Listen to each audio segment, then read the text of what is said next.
la sesión del día de hoy. Mi nombre es Henry Rojas, soy estudiante y tesista de la Escuela de Antropología de parte de CUPAI, del Grupo de Extensión de la Escuela de Antropología. Reciban un cordial saludo y una calurosa bienvenida al Seminario Antropología y Territorios Indígenas, que se ha constituido como un espacio para reflexionar sobre la territorialidad de los pueblos indígenas venezolanos, entendiéndolo, mejor dicho, como uno de los temas fundamentales para la antropología de nuestro país. Antes de dar inicio, queremos agradecer a las personas que están asistiendo el día de hoy, estudiantes, profesores y otras personas interesadas en el tema indígena en nuestro país. Queremos dar las gracias también a las instancias que hacen posible la constitución de estos espacios y de estos encuentros, en este caso particular la Coordinación de Extensión de la Facultad de Ciencias Económicas y Sociales, el Instituto de Investigaciones Económicas Dr. Rodolfo Quintero y la Escuela de Antropología de la UCB. Algunas informaciones importantes antes de comenzar. Lo primero, los baños habilitados están en el piso 6, o sea, hay que bajar un piso. La asistencia es importante para la certificación final, la está tomando al inicio, pero en cualquier caso se pueden comunicar con Cristina, quien está a cargo de la asistencia. Las preguntas o las opiniones serán al final de la sesión. Pueden levantar la mano y decirlo. No podemos, a diferencia de sesiones pasadas, pasar el micrófono, pero creo que esta sala tiene buena capacidad de escucharnos a todos, y también la pueden escribir en un papel y la leemos al final si así les parece mejor. En todo caso, la ponencia de hoy será dictada por el profesor Juan Carlos Rey González, antropólogo de la Universidad Central de Venezuela. Fue representante del Ministerio del Poder Popular para las Comunas y Protección Social de la Comisión Nacional de Demarcación del Hábitat y Tierras de los Pueblos Indígenas 2011-2013, director de la Oficina de Seguimiento de la Evaluación de Políticas Públicas del Ministerio Popular para los Pueblos Indígenas del 2013 al 2015, actualmente es docente del Departamento de Teoría y Métodos de la Escuela de Antropología de la UCB. Entre su línea de investigación se encuentra el estudio de la relación entre los pueblos y comunidades indígenas. La ponencia se titula Reflexión antropológica frente a otras territorialidades, el caso de los pueblos indígenas de Venezuela. Hola, buenos días a todos.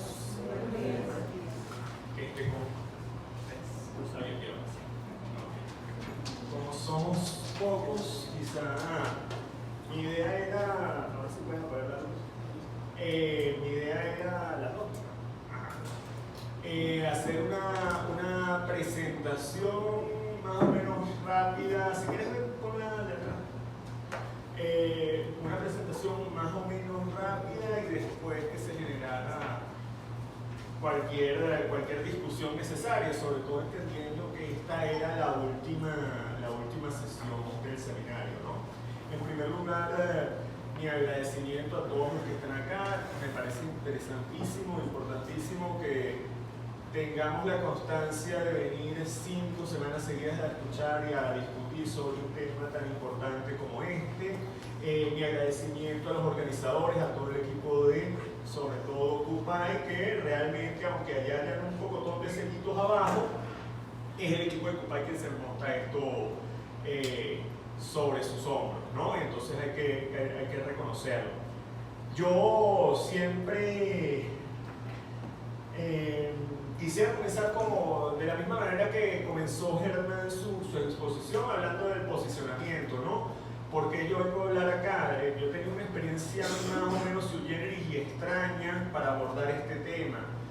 Como ustedes saben, yo soy antropólogo y mi aproximación, digamos, inicial al tema del paisaje y al tema del territorio fue desde la arqueología del paisaje, haciendo arqueología y reflexionando teóricamente sobre paisaje y sobre territorio y sobre patrones de asentamientos regionales para interpretar restos de cultura material y interpretar aspectos de las sociedades del pasado. Yo pero dejé de hacer eso por mucho tiempo y tuve una aproximación quizás desde un área más bien de tipo política al tema de territorios indígenas desde la Comisión Nacional de Demarcación, eso como dijo Ender, desde 2010 al 2013, pero también en el área de acción y gestión de políticas públicas desde el Ministerio del Poder Popular para los Pueblos Indígenas y su Oficina de Políticas Públicas. Y acá vengo al espacio académico nuevamente, desde 2017 estoy acá, más bien reflexionando teóricamente, reflexionando críticamente sobre las realidades sociales que vivimos. Entonces, de alguna manera, voy a presentar una perspectiva desde diferentes ángulos que originalmente estaba planteada para ser una perspectiva más bien antropológica y teórica, pero siguiendo un poco la secuencia de los compañeros que me han precedido en las 4 sesiones previas,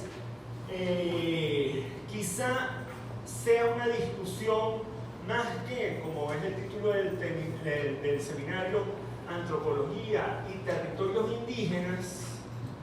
Yo diría que quizás es más bien una discusión de antropólogos que nos hemos aproximado al tema de los territorios indígenas y los procesos de demarcación o los procesos de reivindicación territorial y nuestras experiencias. Entonces, en este sentido, mi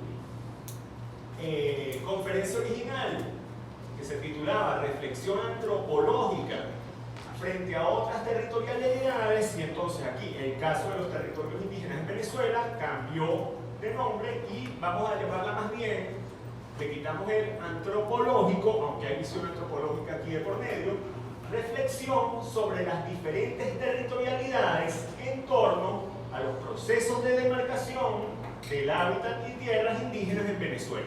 Entonces voy a dar un giro y yo lamento, y aquí esta es una discusión que siempre tenía con el equipo de CUPAI, que en la estructura de este seminario no podamos generar una relación dialógica entre los diferentes ponentes, porque seguramente yo voy a decir algunas cosas que quizás están en contraposición o quizás se pueden interpretar como críticas a visiones que han presentado los ponentes previos. Sin embargo, obviamente es mi visión y la hago con todo el respeto y el reconocimiento del trabajo que han hecho tanto Gabriela, Aimé, Germán o Juan Miguel. Entonces, quizá aquí diga algo que no coincida totalmente con lo que ellos plantearon y me disculpo, sería interesante tener como el espacio para conversarlo y discutirlo y poder construir. Sin embargo, bueno, yo creo que estas cosas que decimos, cada una de las 5 versiones o cada una de las 5 líneas de reflexión sobre este problema, sobre todo van a ayudar a construir una visión crítica de este colectivo. ¿Qué pasa a la siguiente? El tema que nos ocupa y que nos ha traído acá y que ha sido recurrente en las 5 sesiones gira en torno a los derechos consagrados en el artículo 119 de la Constitución de la República Bolivariana de Venezuela. Les recuerdo el artículo, dice que el Estado reconocerá la existencia de los pueblos y comunidades indígenas, su organización social, política, económica, sus culturas, usos y costumbres, idiomas, religiones, así como, y aquí hacemos énfasis, su hábitat y derechos originarios sobre las tierras que ancestral y tradicionalmente ocupan y que son necesarias para desarrollar y garantizar sus formas de vida. Además, corresponderá al Ejecutivo Nacional, con la participación de los pueblos indígenas, demarcar y garantizar el derecho de propiedad colectiva de sus tierras, las cuales serán inalienables, imprescriptibles, inembargables e intransferibles de acuerdo con lo establecido en esta Constitución y la ley. Muy bien, si quieres pasa a la siguiente. Vamos a empezar entonces esta reflexión con más bien una historia para dar un giro a cómo hemos venido reflexionando esta dinámica. Aquí dice, una historia para pensar el territorio como campo, debería ser como campo dinámico donde interactúan varios actores con racionalidades particulares. Hay una historia que yo no sé si se contaba como chiste, como anécdota, como historia provocadora, pero más o menos es así. Hay un hombre, aquí en este caso pudiéramos decir, este es un dibujo más o menos británico, pero bueno, podemos decir que hay un hombre y su familia están en un campo, están en la tierra, se asentan ahí, tienen su pequeña casa, tienen una pequeña siembra y están ahí en la mitad de la nada. Y de pronto llega un hombre a caballo, muy rico, bien vestido, y le dice, señor, usted tiene que salirse acá. El hombre que está abajo, ¿pero por qué? ¿Qué es lo que pasa? No, es que estas son mis tierras, y usted está invadiendo mis tierras. El hombre, que bueno, que no tiene más nada, tiene su familia, el único espacio donde logró asentarse, dice, bueno, pero ¿cómo es que estas son sus tierras? ¿Por qué son sus tierras? El hombre del caballo le dice, es que estas tierras me las heredó mi padre. Ay, ¿y cómo hizo su padre para tener estas tierras? Porque es que yo necesito tener tierras. No, mi padre también las heredó de su padre. Bueno, pero ¿y cómo hizo su abuelo para tener estas tierras? Ah, bueno, él también las heredó. Ajá, pero ¿y de dónde salieron? ¿Cómo hicieron para tener estas tierras? No, es que mi bisabuelo las ganó, y las ganó peleando. Entonces el hombre que está abajo dice, bueno, entonces bájese del caballo porque vamos a pelear. Vamos.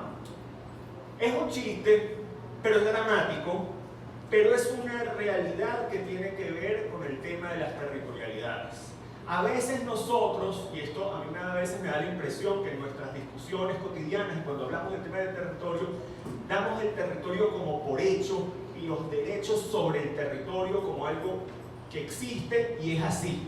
Y no nos damos cuenta de que hay dinámicas de tensión, actores e intereses que históricamente disputan estos derechos o estas dinámicas sobre el territorio.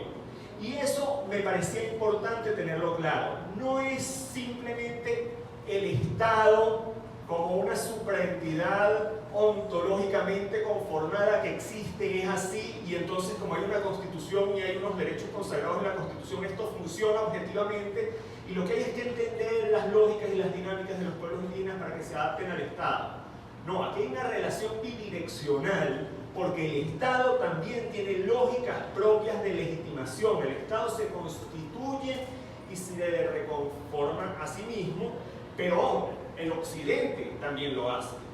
Entonces, si quieres pasa a la siguiente lámina. Aquí siempre tenemos que pensar en varios actores y varias voces. Y varios actores y varias voces dinámicas. Esto es lo que a mí me gustaría que también quedara claro acá.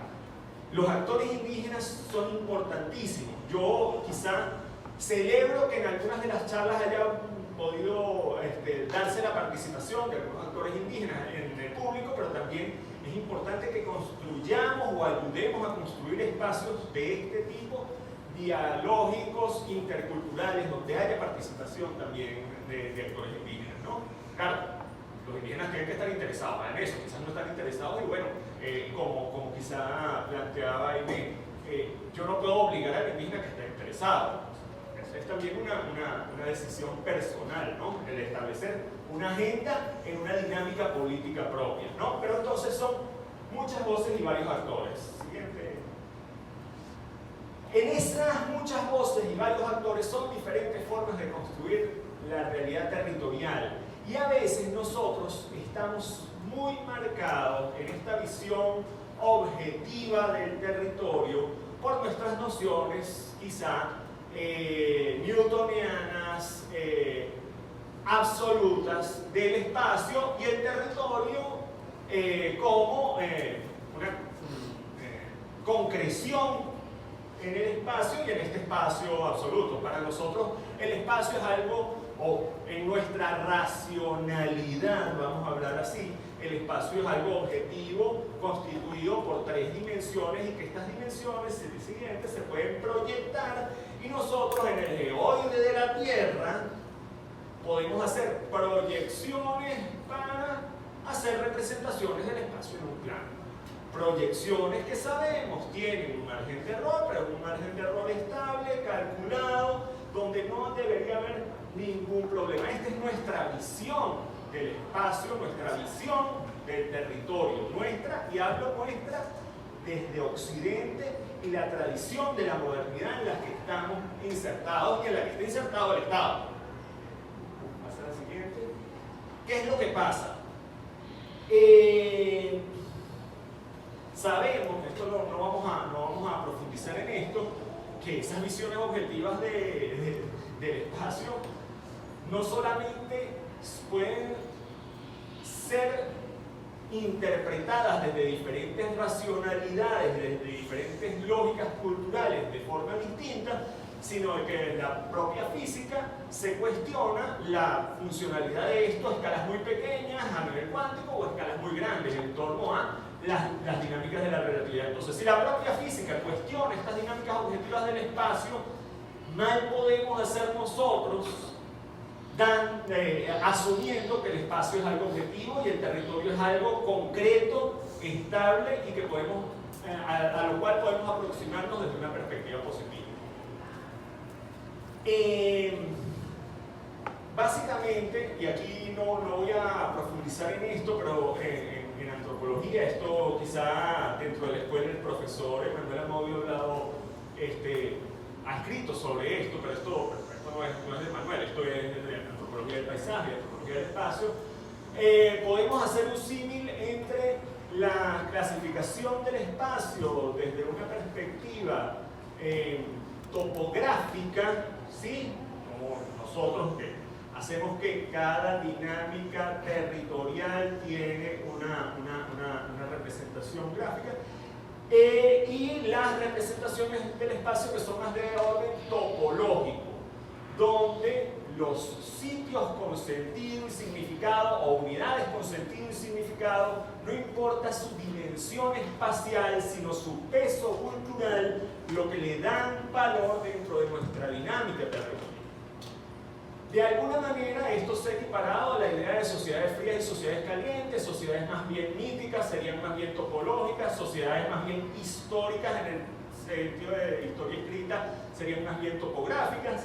Pero simplemente para explicar esto, cuando les hablo de topológico y topográfico, piensen en este mapa de Caracas. Este es un mapa de Caracas que para cualquiera puede ser comprensible o no, pero son los mapas topográficos de Caracas que encontramos. Digamos, este es el centro de Caracas, esto precisamente es la ciudad universitaria, esto verde es el jardín botánico, este es la línea de la autopista, esto sería la Carlota, es Caracas, ¿sí?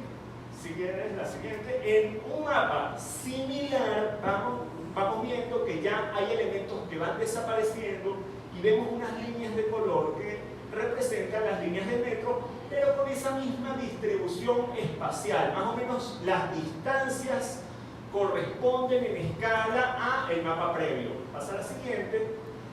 En cambio, un mapa esquemático en este sentido, vemos que los pesos o los nodos en esta red son cada una de las estaciones de metro, ¿no?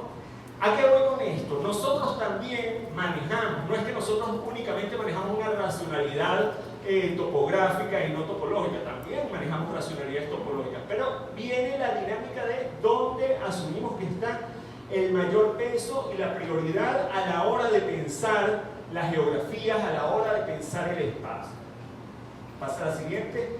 En Occidente, y aquí una historia pero rapidísima, esto es todo un curso, así que voy a acelerar.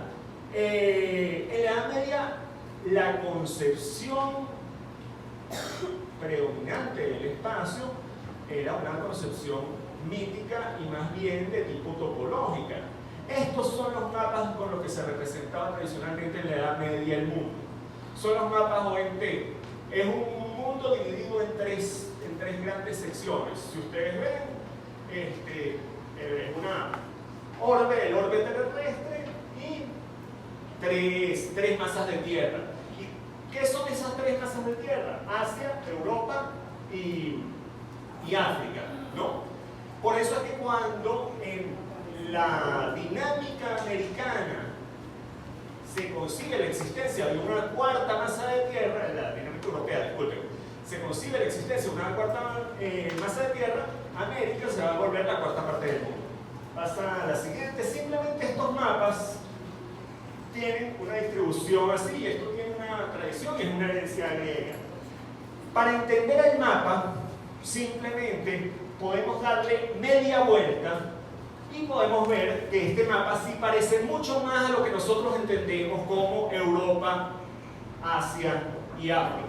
Pasa al siguiente. Sin embargo, estos mapas y su distribución no es simplemente un asunto de masas de tierra, tienen un fuerte contenido mítico y simbólico, tenían un fuertísimo contenido mítico y simbólico. ¿Por qué en lugar de estar orientados hacia el norte, están orientados hacia el este, están orientados hacia Asia? Bueno, todo esto tiene que ver que aquí ustedes tienen una representación muy bonita con una serie de elementos gráficos. Tiene que ver con la salida del sol, con el recorrido del sol y, por ejemplo, la centralidad del mundo en torno a Jerusalén.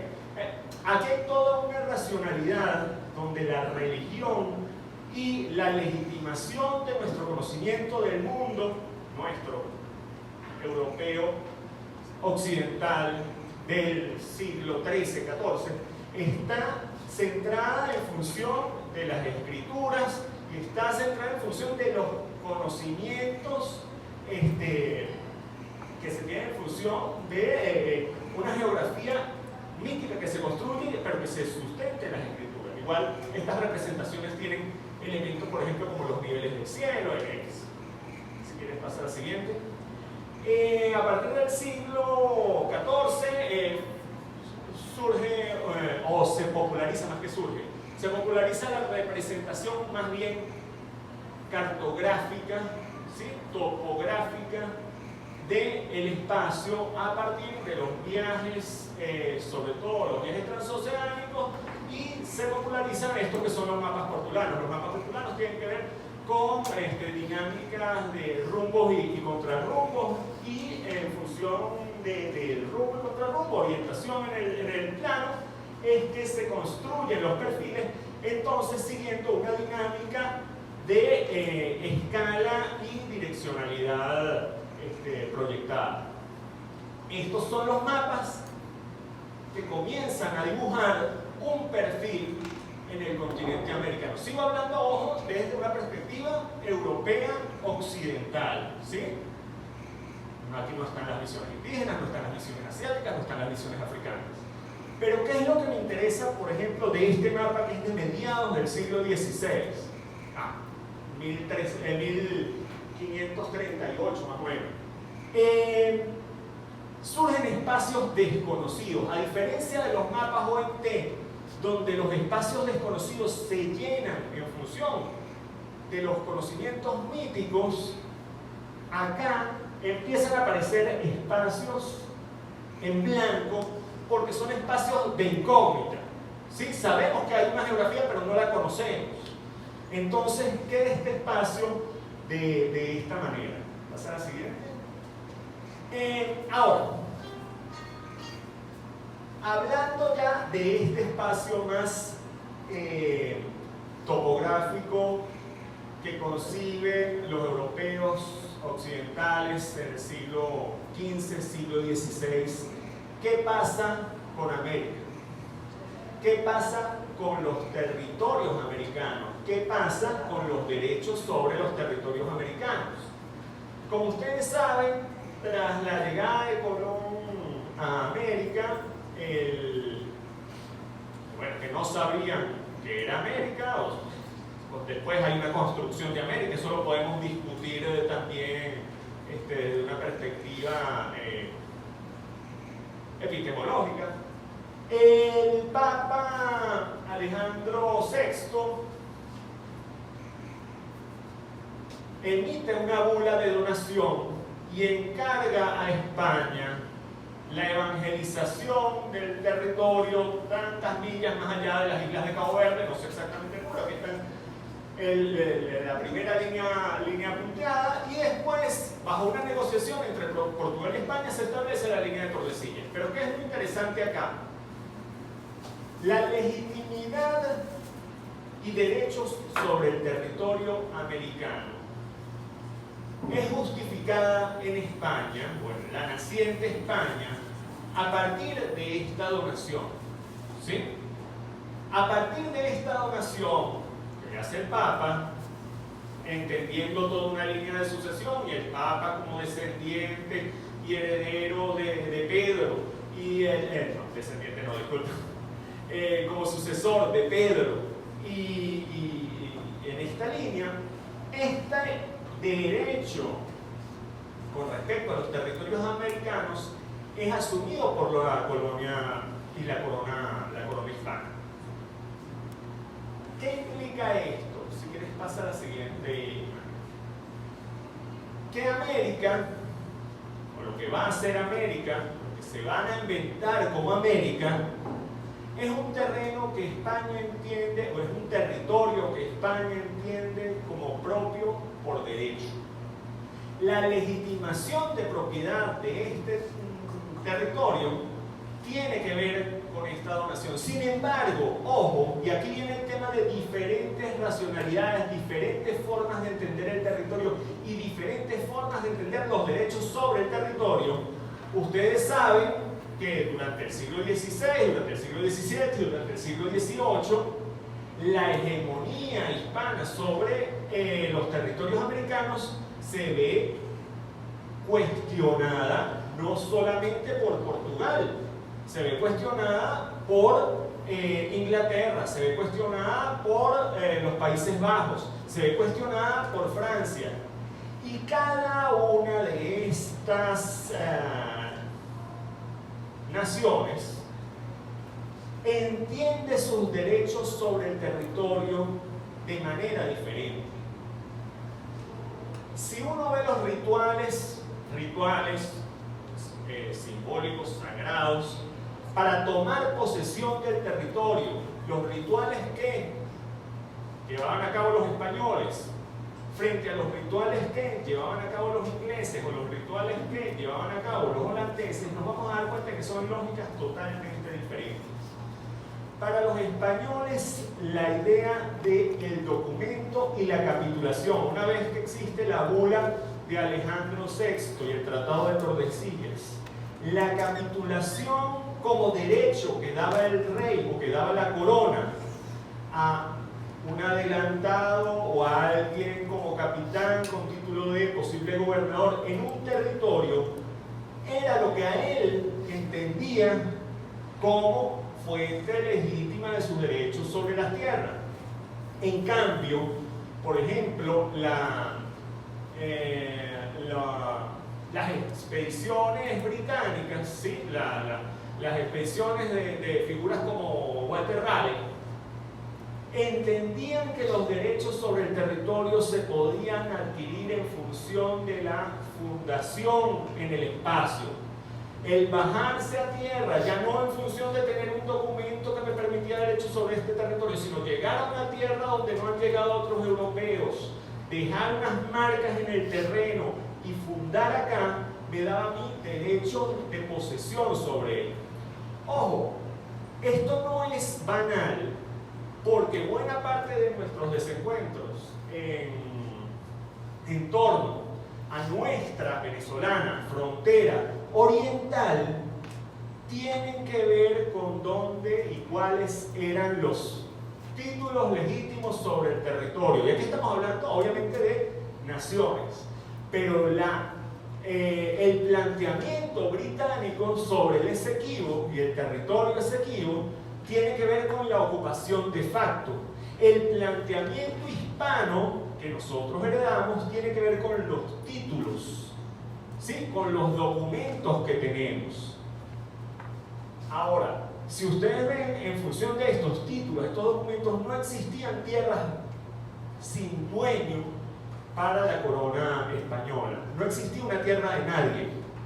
Toda la tierra todo el territorio americano era de la corona, y después todo el territorio americano podía ser cedido bajo alguna merced, bajo alguna capitulación, bajo alguna concesión, en función de un proyecto privado, como eran las expediciones de conquista americanas.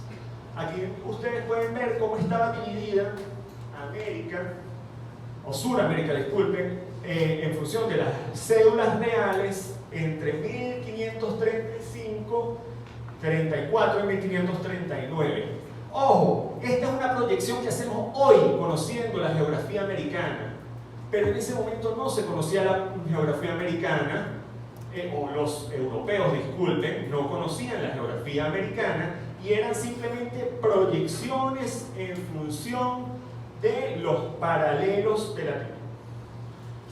Por ejemplo, la capitulación que le dan a los alemanes, a los Welser, en Venezuela es una proyección que iba desde Maracapana, la zona de Unare, hasta el Cabo de la Vela, y era una proyección lineal hasta el Mar del Sur. ¿Qué es lo que pasa? No había Mar del Sur, la proyección era lineal. ¿Qué pasa? Los alemanes no llegaron más allá y estas capitulaciones siempre eran reformuladas, reorganizadas en función del conocimiento territorial que se iba adquiriendo. Ahora, ¿por qué estoy hablando de esto? Si quieres pasa a la siguiente. Porque también existía en el periodo colonial el reconocimiento territorial a los pueblos de indios, entendiendo a los indígenas como una casta particular, pueblos que no eran los pueblos reconocidos, la comunidad propia, sino pueblos fundados en función de reasentamientos, de encomiendas, pero pueblos de indios a los que la corona reconocía derechos territoriales colectivos. Esto es importante, pasa al siguiente, porque la distribución y los derechos territoriales coloniales van a ser heredados en la tradición republicana. Pasa al siguiente. Venezuela y su último sidetis juris después de 1830 se entiende a sí mismo en función de la Capitanía General de Venezuela, política y administrativamente como nueva nación, ¿verdad? Pero los derechos sobre las tierras también tenían tradición en función de los derechos coloniales sobre las tierras. Y eso viene hasta hoy. Cuando hoy hacemos cadenas de titulación, las cadenas de titulación pueden llegar hasta el periodo colonial y hay reconocimiento en las cadenas de titulación de esos títulos coloniales.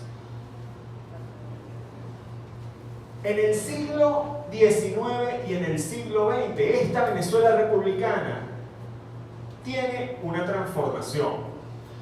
Una sociedad de castas donde hay reconocidos legalmente diferencias raciales, blancos, negros, indígenas, más toda una variedad y gradiente de mestizos, cruza entre las grandes castas, se rompe.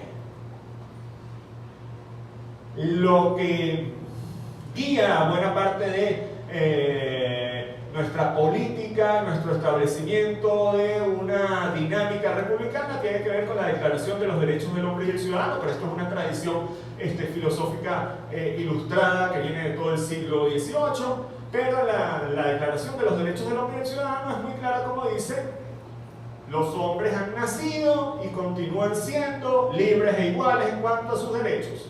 Por lo tanto, las distinciones civiles solo podrán fundarse en la utilidad pública. Es decir, la República... bueno, y aquí en el artículo primero de la Constitución de 1830, cuando Venezuela se separa de Colombia, la nación venezolana es la reunión de todos los venezolanos bajo un mismo pacto de asociación política para su común utilidad. Todos los venezolanos, todos los ciudadanos. Igualdad. E igualdad implica el desconocimiento de esta sociedad de castas. Una sociedad de castas donde había privilegios y condiciones diferentes de acuerdo a nuestra condición racial. Bueno, hay igualdad. Pero ¿esto qué implica? Que indígenas del siglo XVIII que eran considerados indígenas por su condición racial, en el siglo XIX dejan de ser considerados indígenas. ¿Por qué? Porque son socialmente, culturalmente criollos, ¿sí? Y son considerados ciudadanos. Sin embargo, sigue habiendo indígenas. ¿Pero quiénes son los indígenas en el siglo XIX? O sea, se sigue hablando de indígenas. Hay un cambio en el manejo del concepto, pasa a la siguiente, y por indígena se entiende el no ciudadano, el no civil, el, entre comillas, y disculpen que use el término, el salvaje, el no civilizado, ¿sí? El indígena que está en los montes. Y nuestros instrumentos jurídicos hablan del indígena ahora en este sentido. Por ejemplo, 1841, en la Ley sobre Reducción y Civilización de Indígenas, que así se llama la ley, que decía: es un deber de la humanidad procurar la reducción y civilización de las tribus indígenas, y ojo con esto que está acá subrayado, que pagan en el territorio de la República. Que esto no puede lograrse sino por medios de disposiciones protectoras, bla, bla, bla, bla. Podemos seguir adelante, pero no importa. Lo importante es que el territorio no es de los indígenas, el territorio es de la República, y ellos vagan en el baldío que es de la República. Pasa al siguiente. Esto hasta 1915 con la ley de misiones. Ojo, que no es 1915 con la ley de misiones. La ley de misiones se promulga en 1915, pero está vigente hasta el año 2005. El primer artículo también habla con el fin de reducir y atraer a la vida civilizada a las tribus y parcialidades indígenas que aún existen en las diferentes regiones de la República, bla, bla, bla, bla, bla. O sea, el territorio, la selva, no es de los indígenas en esta concepción, es de la República. Esto es importantísimo tenerlo claro. Vamos al siguiente. En todo el siglo XIX y en todo el siglo XX hay procesos entonces de conflicto importante en una frontera nacional que se va expandiendo sobre los territorios indígenas. Y aquí simplemente quisiera traerles, aunque está un poquito largo, déjenme ver qué hora es, me llevo el tiempo.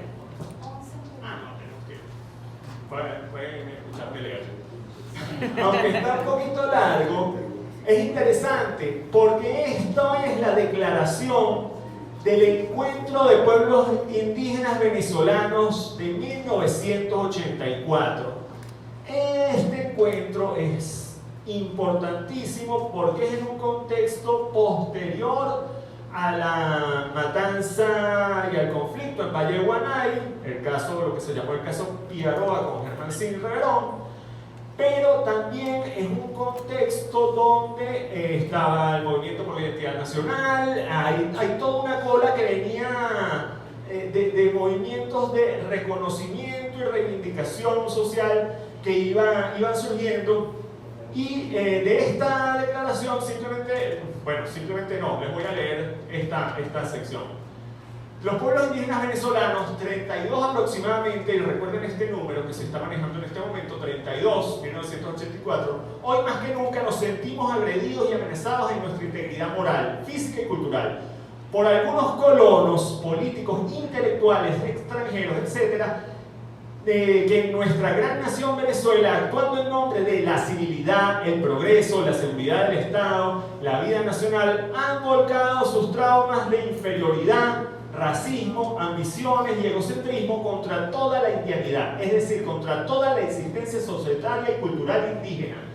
La matanza de la Rubiera, esto es 1967, el caso de las nuevas tribus, Caña Humana, La Vergareña, el caso de Germán Sin Piaroa, etc., no son sino accidentes publicitados de una situación compleja y trágica que nos afecta a los indígenas y que en modo alguno hace honor a una sociedad que se pretende civilizada, ni a un régimen político que se dice democrático.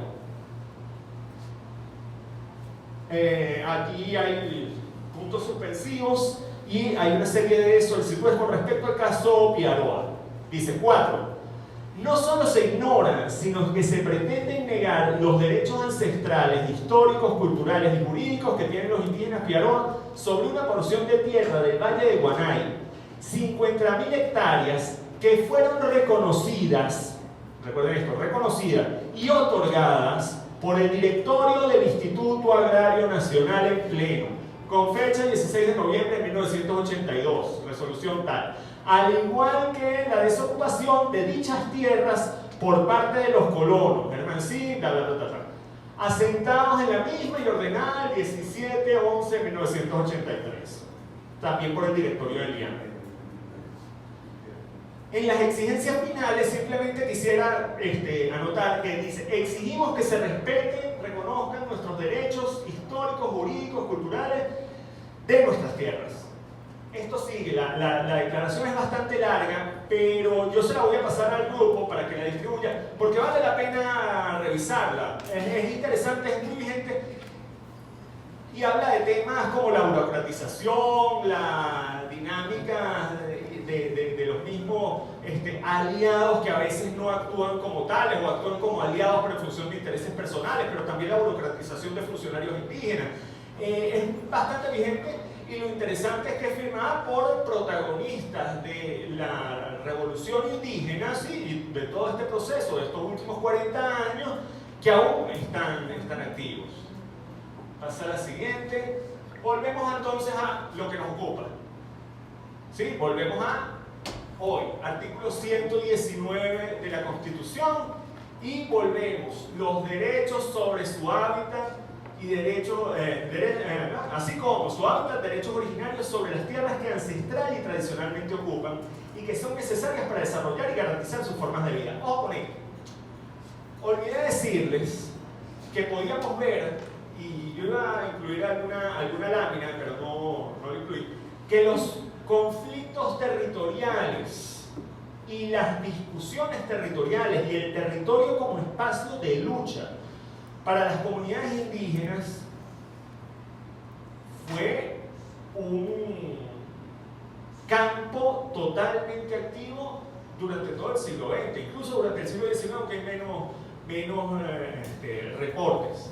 Sin embargo, la dinámica de discusión, la dinámica de lucha, en gran medida se basaba en el marco jurídico territorial del Estado Nacional que reconocía estos títulos coloniales. ¿Sí? Por ejemplo, el reconocimiento para los Cariña del territorio alrededor de Cachama o de Tascabaña, incluso en Caigua, para los Cumanagoto, es un reconocimiento, y toda la discusión que se hizo antes de la Constitución del 99 se basaba en los derechos coloniales y en las mercedes coloniales a tierras colectivas y resguardos que en el caso del oriente venezolano en la mayoría de los casos se llevan a la visita de Chávez y Mendoza de 1783, si no me equivoco, donde el señor Chávez y Mendoza recorrió todos estos puntos, todos estos pueblos, y no solamente se tomó la tarea de hacer descripción del título del territorio, sino que hicieron trabajos de ubicación en el terreno, de hitos y mojones para marcar el territorio, ¿sí? Entonces, la lógica, la estrategia que llevaba digamos, el campo de batalla territorial en el siglo XX era esta lógica en función del derecho de tierras. Ahora, este es otro de los muchos mapas que tenemos de los territorios indígenas en Venezuela actualmente. Entonces, sabemos que estos mapas todos tienen detalles, todos podemos discutirlos, ¿sí? El problema, y algo que yo quería llamar la atención en todas estas lógicas, y ahora saltando un poco a cómo la dinámica territorial con la que vemos desde el Estado nos limita, es que los territorios indígenas sí son así, pero pasa la siguiente, realmente son así. ¿Ok? Esto es, este es un mapa bien bonito, esto es un mapa interactivo es una página de internet, Native-LAN CA. Ok, Native-LAN CA. En todo caso, sí, les pasamos el enlace también. Esto es una dinámica donde no podemos ver las fronteras de los países. Sin embargo, los estados nacionales y los gobiernos tienen influencia en territorios específicos. Esto no lo podemos dejar pasar por alto tampoco. Pasa a la siguiente lámina. Si vemos, de acuerdo a esa reconstrucción, que también tiene algunos detalles, porque se mezclan pueblos históricos levantados a partir de datos etnohistóricos y datos etnográficos, el territorio de Venezuela pudiera ser un collage de este tipo, con sobreposición de espacios territoriales. Si alguno de ustedes vio un video que yo recomendé de Stephen Hugh Jones, que hacía una conferencia, cuando él se refiere a la zona de la Poporigia, de López, es esta zona aquí abajo de interacción entre los grupos tucano y los grupos arahuaca. Como ven, son muchísimos grupos que están compartiendo el territorio.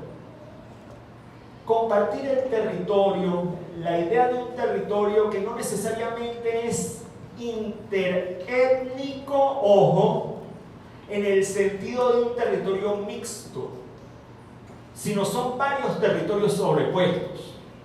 Me explico. En esta escuela en 1998, había en la zona del Río Negro, Krishna Ruete y Keila Val hicieron dos tesis juntas, pero dos tesis separadas, tutoriadas por Silvia Vidal y tutoriadas por Alberta Zucchi y con la asesoría de Silvia Vidal. Ambas trabajaban el mismo espacio geográfico, Caño San Miguel y Caño Aki, es el mismo caño. Caño San Miguel, creo que lo llaman los Baniba, Caño Aki, los Curripaco o al revés. Pero cada uno de los grupos sobre el mismo territorio, asentados sobre el mismo territorio, tienen una cosmovisión y una interpretación diferente. Si ustedes vieron la conferencia del señor Hugh Jones, habla lo mismo de cómo los tucanos, los barazana y los arawak hablan sobre el mismo territorio de forma diferente y hablan sobre los accidentes geográficos y fundamentalmente sobre los petroglifos, entendiendo un mundo totalmente diferente. Entonces, esto que nosotros decimos interétnico, ojo, es interétnico, pero no es una mezcla integrada ni diluida. ¿Sí? Es un mismo territorio, dos cosmovisiones, 3, 4, 5, si es que podemos hablar de cosmovisiones. O son diferentes territorios, quizá. En todo caso, entender esto desde una perspectiva antropológica, para la mayoría de los que están acá que son antropólogos, es importantísimo. Es importantísimo porque nos hace reflexionar sobre nuestros procesos de generación de derechos territoriales, los procesos de demarcación también. Pasa a la siguiente. Pero también tenemos que entender, en función de las fronteras nacionales, que no solamente las dinámicas territoriales ocurren de este lado de la frontera para acá y no de aquel lado de la frontera para allá.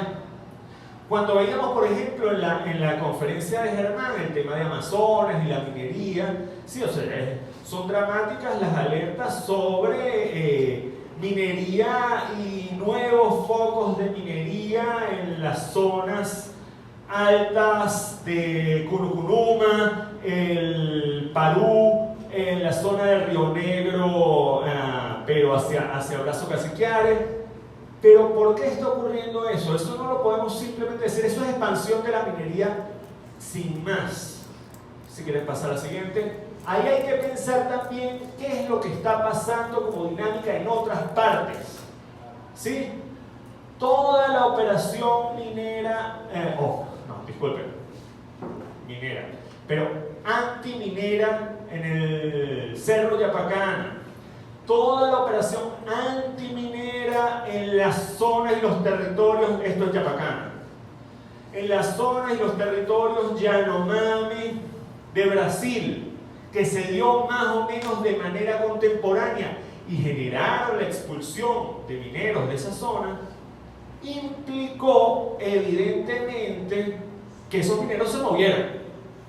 ¿Y hacia dónde se mueven? Bueno, algunos seguramente habrán sido desplazados y habrán abandonado la actividad, pero otros se desplazan hacia otras zonas más alejadas, precisamente esas zonas intermedias, generando como una pinza entre Yapacana y el territorio brasilero, pero también con unas dinámicas como las dinámicas que tenemos en Río Negro, que son históricas de las balsas que se mueven de un país a otro, pero están acá y el día de mañana están allá, y entonces el control es un problema que va más allá del simple tema nacional. Igual acá, ahora hay muchísimos reportes, no sé si oficiales o no, pero hay muchísimos reportes de minería en el Paruasa y de muchos grupos que están haciendo minería en el Paruasa. ¿Qué es lo que pasa? ¿De dónde salieron esos grupos? Bueno, si, como hablamos, creo que dijeron 5.000 personas, más o menos fueron desplazadas de Yapacana o reasentadas fuera de Yapacana. Lo dijeron en una de las conferencias anteriores, ¿verdad?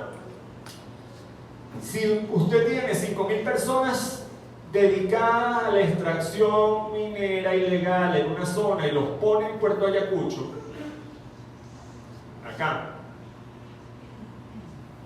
obviamente esa gente busca algunas actividades y mucha de esa gente se desplazó a la zona del Paruasa.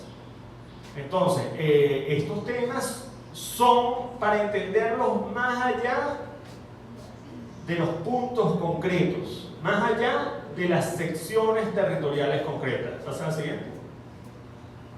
Ok. Ahora, ¿cómo hacer para salir de estas lógicas? Las lógicas del Estado.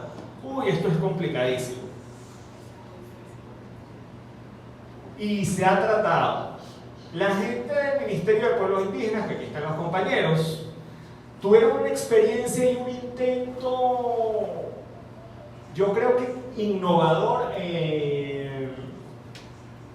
y realmente muy atrevido al organizar originalmente el ministerio. Originalmente estoy hablando del año 2007 y esto duró desde el año 2007 hasta el año 2014 o 13, no sé. En despachos de viceministros territoriales, pero la territorialidad, como ustedes lo pueden ver por cada uno de los colores, no era una territorialidad correspondiente a la división político-territorial del país. Era una territorialidad que pretendía responder a particularidades ecológicas y culturales de los propios pueblos indígenas. Es decir, agrupando áreas de pueblos indígenas en función de unas similitudes o interacción cultural propia en unos territorios ambientalmente similares, con todas las diversidades que hay en el paisaje venezolano, ¿no? Pero esta dinámica, ¿contra qué chocó? Ah, seguro que chocó contra los indígenas, que no, o sea, no sé. No, chocó contra el Estado. ¿Por qué chocó contra el Estado? Porque era muy difícil, por ejemplo, en el estado Amazonas, que usted entienda, no voy a hablar del gobernador, pero que usted entienda, institución que tiene su dinámica en el Estado, y siempre la ha tenido en el Estado, que con pueblos indígenas hay una instancia que organiza esta sección y otra instancia que organiza esta otra sección. Que usted no puede convocar, si hay una reunión en el Estado, a un representante de pueblos indígenas. Tiene que convocar a un representante de esta sección y a un representante de esta otra, porque no son lo mismo.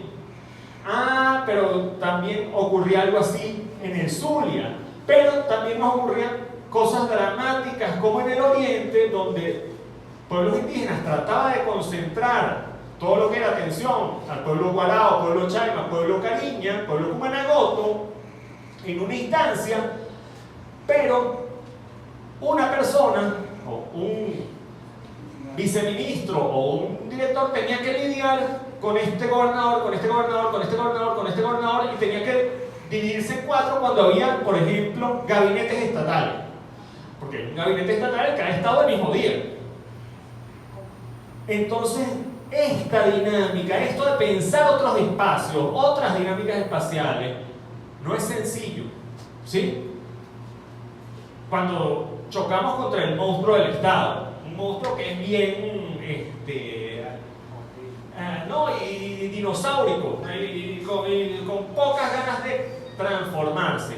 ¿Eso qué implica? Bueno, obviamente implica que el ministerio ha tenido que reorganizarse, y esas son dinámicas que ellos pudieran explicar, pero hay una realidad político-territorial y hay que darle la respuesta a la realidad político-territorial, y muchas veces esa realidad político-territorial termina condicionando la forma en que se organizan los pueblos indígenas. ¿Sí? Ok. Vamos a hablar un poquito entonces, ya ustedes en conferencias anteriores revisaron un poquito lo que tenía que ver con el proceso de demarcación, pero vamos a revisar ahora algunos casos y algunas particularidades para reflexionar con respecto a lógicas propias de los pueblos indígenas, lógicas propias Si nosotros revisamos acá, bueno, aquí se ve muy mal, ¿sí?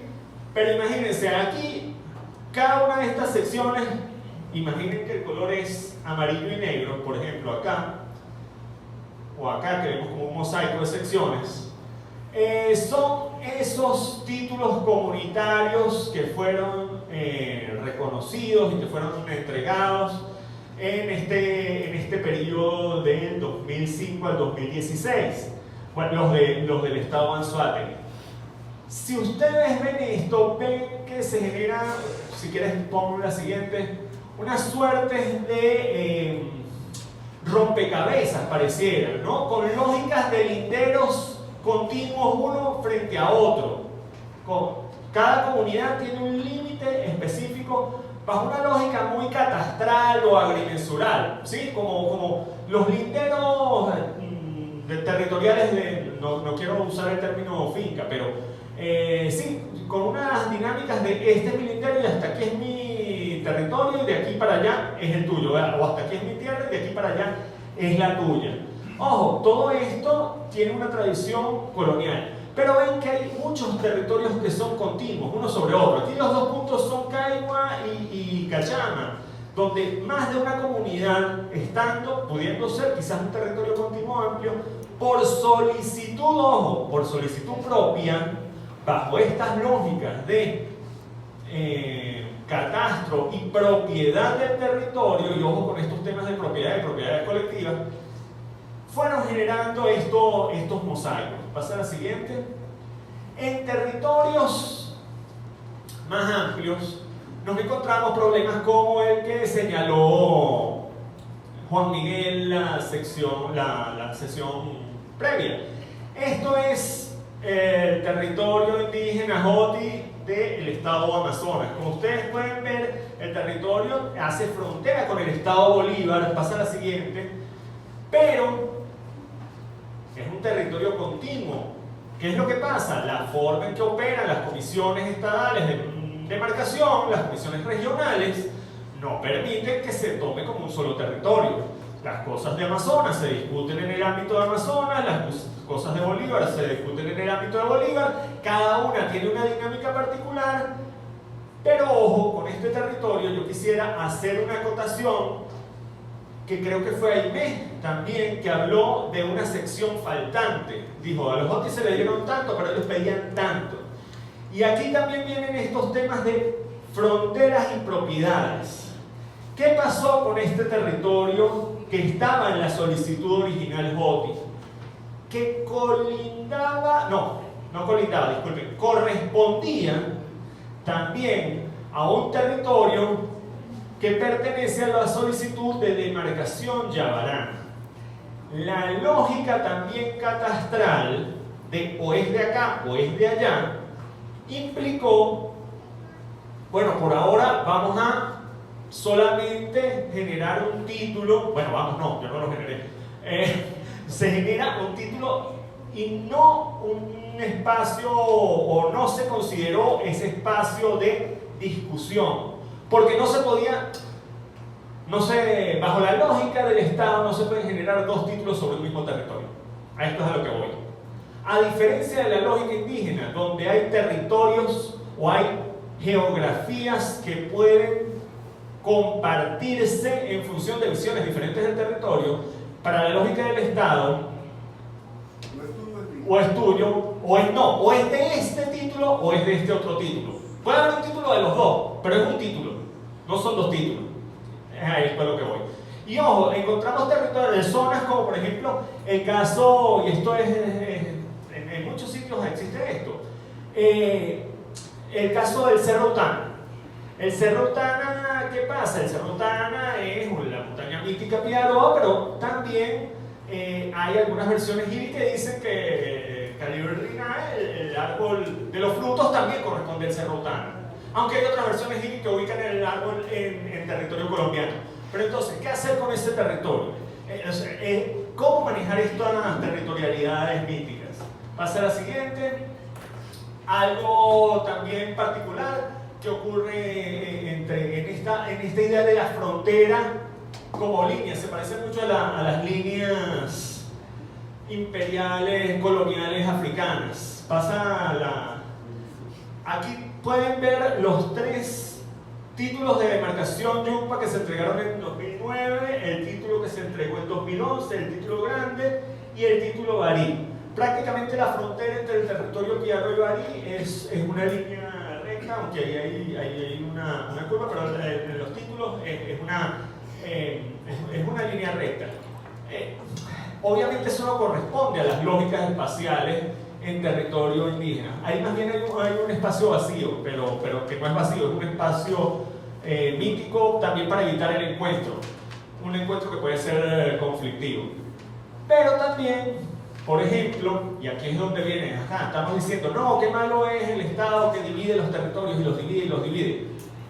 El principal problema, y después creo que se pudiera discutir, que hoy día, bueno, hay dos problemas importantes, pero el principal, a mi juicio, que hoy día encontramos a nivel territorial en el gran título Yupa, tiene que ver con las discusiones entre cuencas y los derechos territoriales de cada cuenca sobre su sección territorial.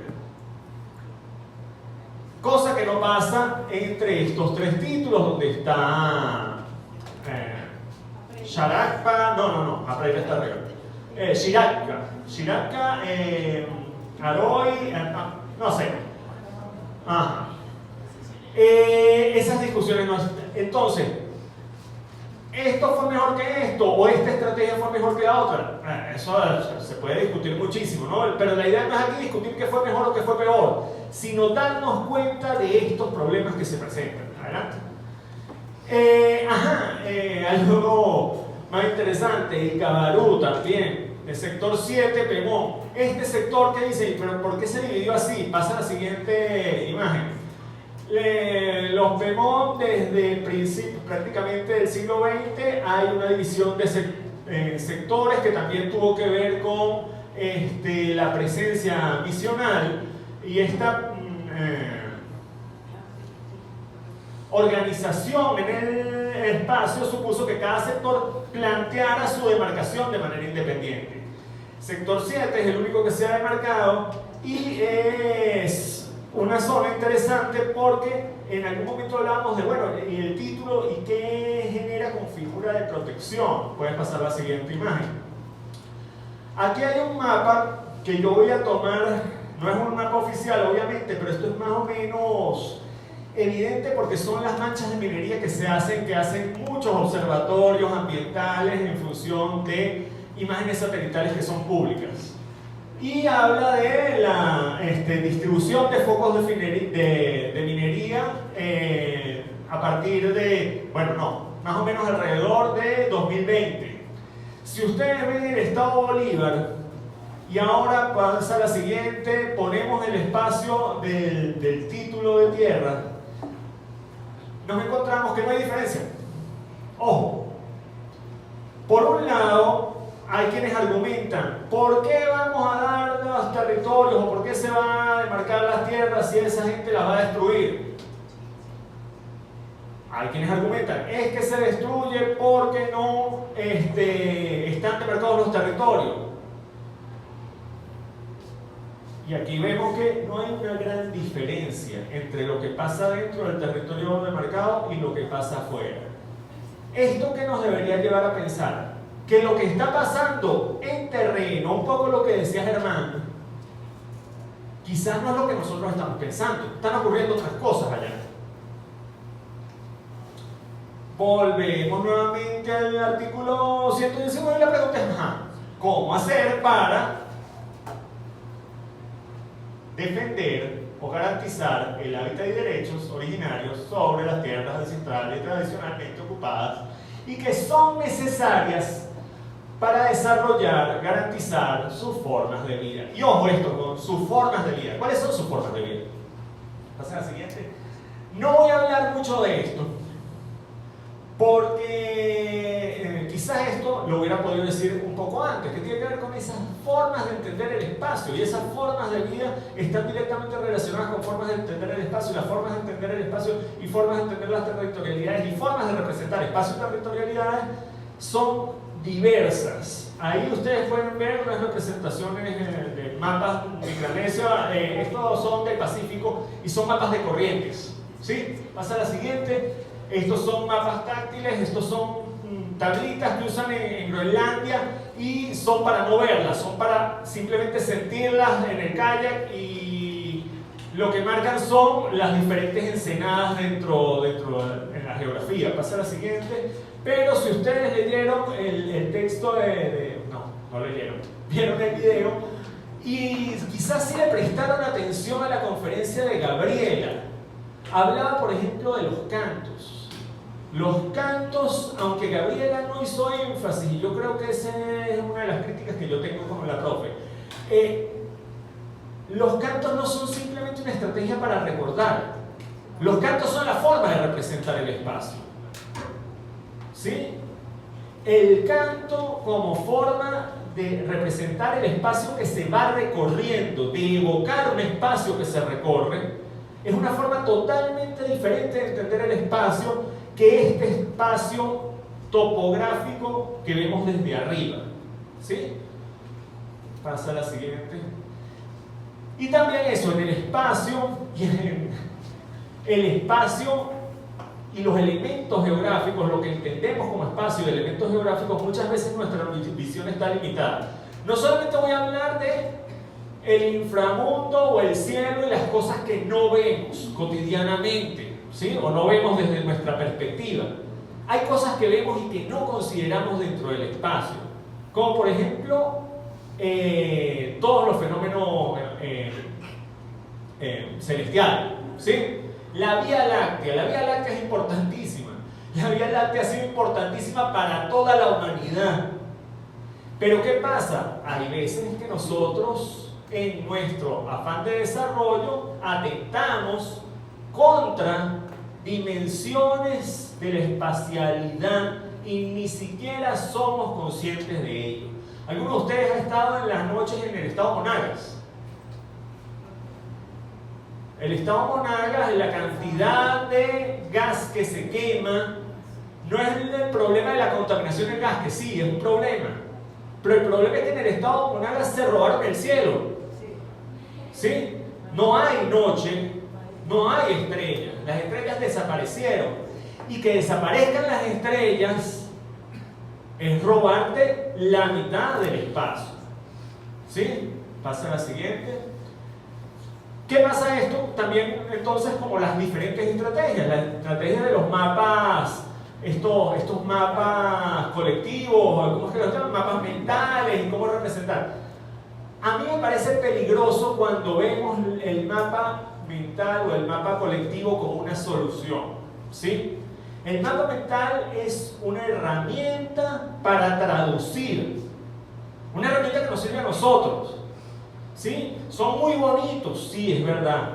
son realmente útiles en algunos procesos políticos, sí es verdad, pero ojo con la fetichización del mapa mental, porque el mapa mental es un elemento externo que implica la traducción de las territorialidades a otro lenguaje, pero otro lenguaje que nosotros asumimos como el lenguaje propio y que poco a poco se va asumiendo también como el lenguaje propio, porque entonces se olvida la canción y se fetichiza el mapa mental. El mapa que hicieron, y este es el mapa, y esto es nuestro territorio. Y dejo de recordar el territorio y evocar el territorio en el canto para mostrar el territorio en el mapa. ¿Sí? Pasa a la siguiente. Aquí en el tema pudiéramos hablar de los sitios sagrados, pero eso no tiene mucho. Lo que quisiera decir es que en estas estrategias también el tema de los sitios sagrados se trabajó y se ha planteado de esta manera, pero lo interesante pasar a la siguiente es que vemos esta es la providencia administrativa del Instituto de Patrimonio Cultural, donde habla de que lo que se declara patrimonio, además del acuerdo y los conocimientos, son los 3 mapas específicos que se hicieron. Entonces, si tú declaras patrimonio 3 mapas de un proceso puntual, ojo, es importante y son unos mapas que hay que preservar y son muy valiosos, pero le congelas una dinámica viva en función de un territorio que es construido, reinterpretado y semantizado y reevocado a partir de diferentes dinámicas. Pasa a la siguiente. La siguiente, eso no. Volvemos acá. Simplemente ya voy a ir cerrando porque esto es importantísimo y ya yo dije que ustedes iban a hablar, ¿verdad? Pueblos y comunidades indígenas. Volvemos al artículo 119, pero voy a esto. Existencia de pueblos y comunidades indígenas. Y de pronto, igual que como damos por hecho el territorio, damos por hecho los pueblos y comunidades indígenas. Pasa a la siguiente. A veces no estamos hablando el mismo lenguaje cuando decimos lo mismo. Decimos, son indígenas o los indígenas tal, pero a veces nos referimos a cosas diferentes. Y ojo, que una cosa es identidad étnica, identidad de pueblo, identidad propia, y otra, la ciudadanía y el derecho ciudadano y el reconocimiento del Estado como ciudadano con derechos particulares. Ahí menos hablaba, bueno, pero es que actualmente, si seguimos el criterio del censo, para ser indígena basta con reconocerse como indígena. Yo diría sí, basta con reconocerse, pero también con que te reconozcan, porque no solamente eres tú quien te vas a reconocer. Sin embargo, ese es el criterio censal, ese es el criterio para que te cuente el INE como indígena, pero ese no es el criterio para que el Estado te reconozca como indígena. Los criterios para que el Estado nos reconozca como indígena han ido variando, e igual son dinámicos, no son absolutos. Si nosotros comparamos la Ley de Demarcación y Garantía de Hábitat y Tierras de 2001 pasa a la siguiente, con la Ley de Pueblos y Comunidades Indígenas del 2005, veremos que ya en esos 4 años hay variaciones. Pasa a la anterior. Aquí hablamos de habitantes originarios del país. Siguiente. Descendientes de los pueblos originarios. Aquí hay como más apertura. Pasa a la siguiente. La anterior, digo. Aquí hablamos los cuales conservan sus identidades culturales específicas, por tener uno o algunos de los siguientes elementos. Entonces ya no conservan las identidades, sino algunos elementos. La anterior nuevamente, cuando hablamos de indígenas, perdí. Cuando hablamos de indígenas también. Originarias y pertenecientes a un pueblo con características lingüísticas, sociales, Pasa a la siguiente. Aquí dice que mantiene la identidad cultural, social y económica de su pueblo, comunidad. O sea, vamos abriendo esa definición. Eso entre 2001 y 2005, claro, entre el 99 y el 2007 hay un proceso muy activo a nivel sobre todo legislativo e institucional con respecto al tema y a la atención de la población indígena.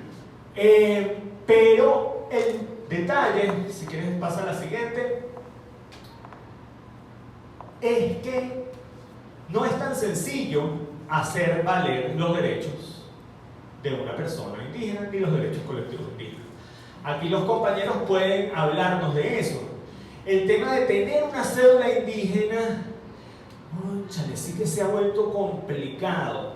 Ahora, el último año, se elaboró un protocolo de acción y la cosa ha ido avanzando, pero los 10 años previos, vamos a decir, desde 2012 a 2002, era muy difícil el obtener una cédula indígena para un indígena.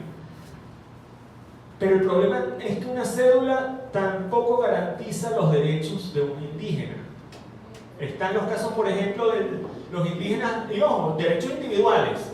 Indígenas que por una u otra razón son judicializados. ¿Cómo probar que eres indígena? Pues hay mecanismos propios de la defensa pública. Miguel nos pudiera hablar de eso la próxima vez que lo invitemos. Propios de la defensa pública, que son los únicos mecanismos legalmente avalados para determinar que alguien es indígena. Entonces, el tema del ser indígena, que Eric hablaba, creo que en la primera conferencia, decía, aquí hay un tema ontológico también con respecto a qué entendemos como indígena, está ahí. Sin embargo, ¿qué es esto? Esto es una lista de pueblos indígenas en Venezuela, y estos son los censos del 81, 92, 2001, la ley de pueblos y comunidades indígenas, los pueblos que reconocía el Ministerio del Poder Popular para los Pueblos Indígenas en 2008 y el censo del 2011.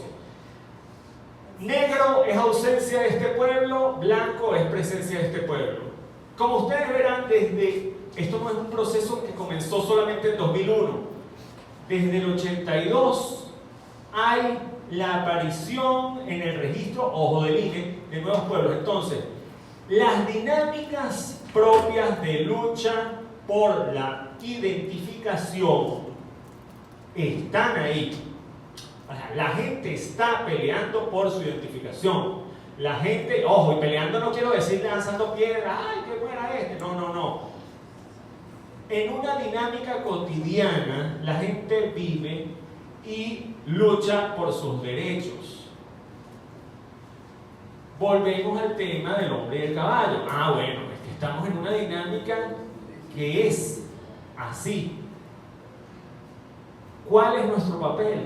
¿Cuál es el papel de los antropólogos? ¿Cuál es el papel de quienes están en esta sala? Bueno, yo no sé cuál es. El mío por lo menos es hacerlos reflexionar y tenerlos aquí pensando cuándo se va a callar por dos horas y ya, pero ya estoy a punto de terminar. Pero mi idea es eso, que simplemente en función de estas dinámicas pensemos y podamos construir y discutir, porque qué triste es pasar 10 años en la escuela sin hablar de estos temas. Ojo, y no solamente en la escuela, quizá, voy a decirlo también, qué triste es pasar 10 años en el MINTI sin hablar de estos temas.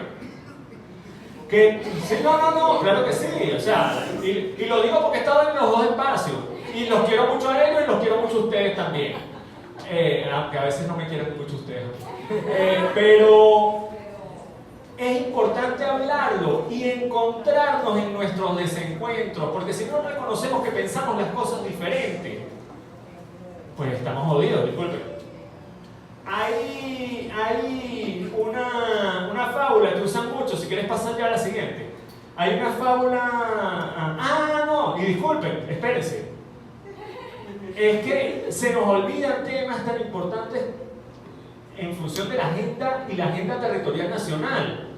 Hoy o hace unos meses todos decíamos que el Esequibo es Venezuela, el territorio de Esequibo es importantísimo, pero todo se veía en función de los recursos minerales.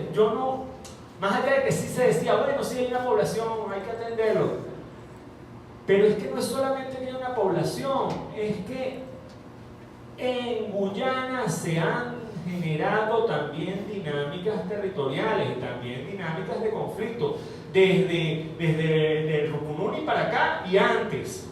Pero por ejemplo, acá ustedes pueden ver en verde los territorios indígenas que han sido reconocidos por el gobierno de Guyana.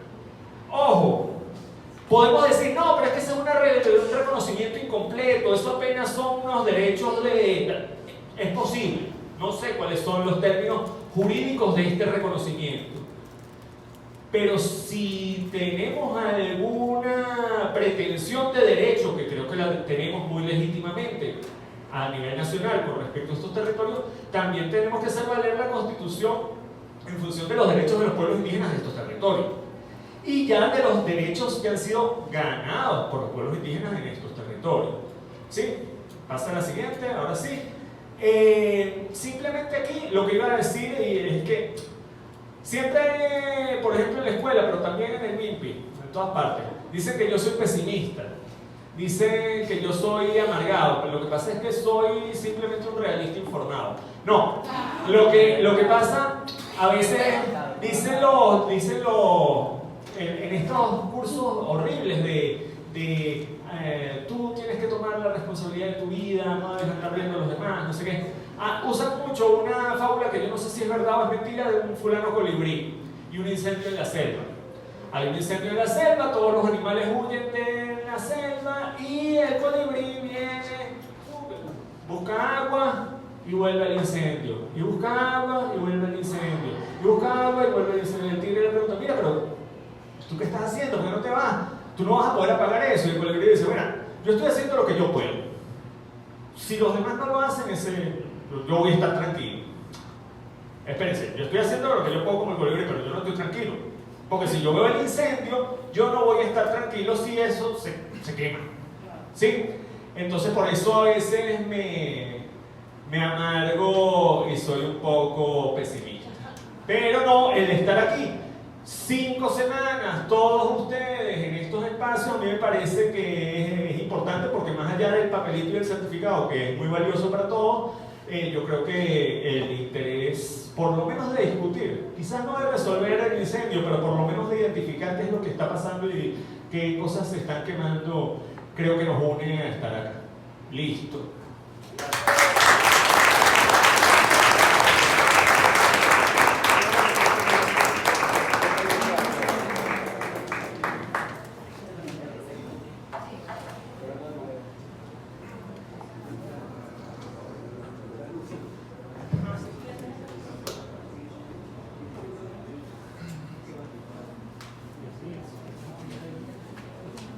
Bueno, con su permiso continuaremos un rato más con este pesimismo que nos dejó el profesor, o realismo informado, de cómo elijamos llamar. En todo caso, lo primero, bueno, agradecerles a todos por estar aquí. Antes del espacio de las preguntas, quisiéramos un poco como que abrir como un proceso de reflexión parcial a partir de la experiencia que hemos tenido, pero también en relación con lo que hemos hecho durante estas 5 semanas. Hemos tenido posturas militantes desde el indigenismo, posturas académicas desde la antropología, o en todo caso realistas e informadas, como dice el profesor. También hemos tenido posturas institucionales, y yo creo que en parte recoge como mucho del espíritu de la problemática o en todo caso de la multidisciplinaridad con la que nosotros tenemos que tratar este tipo de problemáticas, que son relevantes en nuestra formación como antropólogos, pero también del interés general de todos.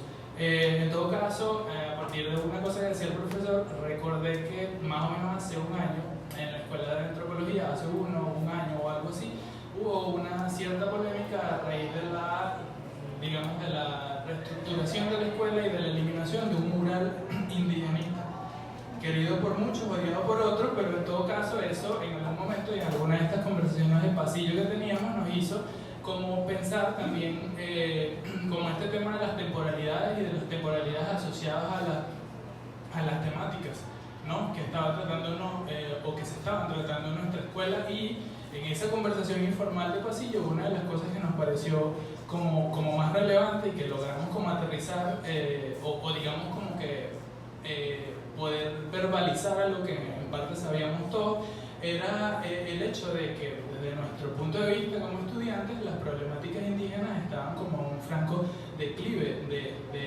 desde nuestra escuela, digamos, no en términos del interés que puede despertar para los demás, pero sí en términos de nuestra escuela, sobre todo si lo juzgábamos a partir de las investigaciones, de las tesis que estaban saliendo en el tiempo en el que nosotros nos formamos. Eso nos pareció interesante. En ese momento no fue el germen de este seminario, pero es interesante que un año después nosotros estemos aquí, luego de 5 jornadas, para discutir estos problemas, habiendo ya salido algunas tesis de la escuela que un poco retoman la problemática y sobre todo contentos como el interés que despierta esto en muchas personas, no solo estudiantes de la Escuela de Antropología, que eso es una de las cosas que a mí me parece más interesante. En todo caso, también es una muestra de cómo las iniciativas estudiantiles pueden articular temas a partir de intereses particulares, pero también sobre todo de reactivar debates, que es una de las cosas que a mí me parece más interesante, y en ese caso yo creo que nosotros tenemos que fomentar, o sea, nosotros no solo los que lo intentamos, sino en general fomentar este tipo de espacios que, aunque sean iniciativas